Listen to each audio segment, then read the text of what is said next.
Obviously, explaining the ending of God of War Ragnarok and its secrets means huge spoilers. Stop now if you don't want to know or have no one to blame but yourself.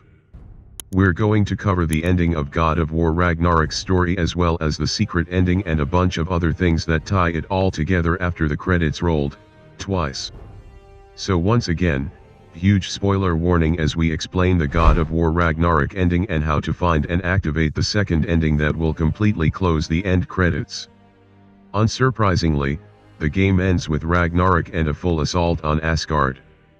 After fighting for the city, Kratos fights Thor, but convinces him to become a better person for the sake of their children. Odin then kills Thor, and in the final showdown, Kratos, Atreus, and Freya join forces to defeat Odin. Odin is eventually defeated but not killed. When Atreus offers him one last chance to retreat, he says he will never give up. Atreus expresses regret at this choice and uses Jotnar's magic to whisper Odin's soul into one of the orbs he's been collecting, the same spell he casually casts on Fenrir's soul at the start of the game. This finally answers the question of who was on the mural in the original God of War ending.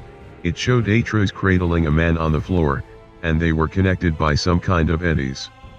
It was originally thought to depict a dying Kratos, though another theory suggested it could be Tyr because the image obscures a man's hand, and Tyr classically loses his hand in Ragnarok.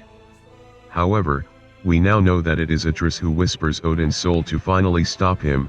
This soul orb is picked up by Sindri almost immediately and shatters, killing Odin for good and essentially ending the game. However, this is not the end. After escaping at the last minute from the destruction of Asgard when Freyr sacrificed himself so that everyone else could escape, Atreus is apparently wounded and wakes up in Midgard to say goodbye. Most importantly, it includes Kratos. Angrboda leads Atreus and Kratos to Jotnar's new shrine, Phase Shrine to Atreus, which shows the events of history as they happened rather than as previously predicted. This leads Atreus to explain that there are other giants and he needs to find them. 1. Kratos says if it scares him, then he should do it, and the couple say a sad goodbye. Loki must go, but Atreus remains, Kratos solemnly declares. Alone with Kratos, he discovers a second sanctuary behind the Temple of Atreus, which tells of his own journey from Athens and Greece to Midgard. In the last panel, he is shown in his Spartan form, but with a Leviathan axe in his hands, a mixture of what he was and what he has become, who is worshipped as a god. When asked about what he saw, he explained that it was a path I never imagined. It is understood that Kratos will become a figure of worship for the god loved by his people. The Spartan attire indicates that he can never change who he was, but he can change who he becomes.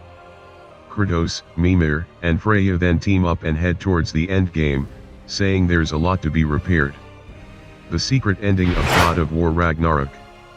While the ending of the story takes you back into the world to haunt the end game and finish the unfinished business, there is another God of War Ragnarok secret ending that will show the final full credits and play the God of War Ragnarok ending theme Blood on the Snow.